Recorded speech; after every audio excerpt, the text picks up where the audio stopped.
Hello সবাইকে। তো দিনটি ছিল থার্সডে আর আমার তেমন কোনো কাজ ছিল না, তাই সকাল সকাল চা খেয়ে এখানে কড়াইশুঁটি ছাড়াতে বসে গেছিলাম। তারপর আমার স্কুটিতে শুনছি একটা কাণ্ড ঘটে গেছে।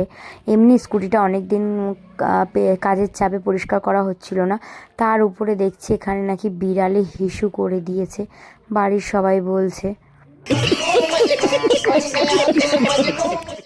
কী আর করা যাবে। এটা শোনার পর মনের দুঃখে এখানে আমি বাসন মাজা এটা দিয়েই স্কুটি ধোয়া স্টার্ট করে দিয়েছি, মানে পরিষ্কার করা।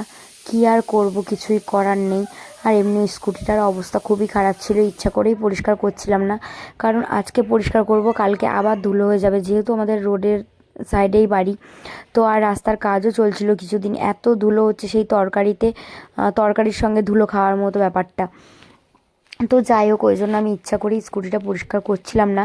আর আজকে বাধ্যতামূলক এই যে বিড়াল যা কাণ্ডটা ঘটালো, কভার দেওয়া থাকে স্কুটিতে, কভারের ভিতরে একেবারে শীতের সময় তো আরাম করে বসে আর কি বলবো, কিছুই বলার নেই। তারপরে এই যে আমি স্কুটিটা পরিষ্কার করে নিচ্ছিলাম, খুবই সময় সাপেক্ষর ব্যাপার ছিল ব্যাপারটা।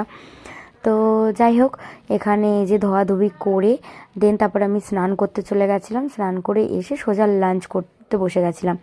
তো আজকে লাঞ্চে মোটামুটি ভালোই কিছু ছিল। এখানে মিষ্টি, সাদা ভাত, পালং শাক, কিমা, ইলিশ মাছ আর ডাঁটা দিয়ে কিছু একটা মাছ ছিল, যে মাছটা আমি কাটিও নি এটা, আর আমি জিজ্ঞাসাও করিনি, খেয়ে নিয়েছিলাম, খুব টেস্ট ছিল। তো যাই হোক, তারপর সোজা আহানকে নিয়ে পড়াতে চলে গেছিলাম। আর এখানে আহান ম্যামের কাছে পড়ছিল আর আমি এখানে একটু এই ক্রিমি রোলটা খেয়ে নিচ্ছিলাম বসে বসে। আর কি করব, কাজ ছিল না, একটু গান শুনছিলাম আর ভিডিও বানাচ্ছিলাম। তারপর ওই আর কি সোজা বাড়িতে চলে আসলাম আহানকে নিয়ে। তারপর আহান বলছে যে মাম্মা আজকে একদম রাত্রেবেলা ভাত রুটি কিছুই খেতে ইচ্ছা করছে না, তুমি আমাকে একটু হোয়াইট পাস্তা বানিয়ে দাও।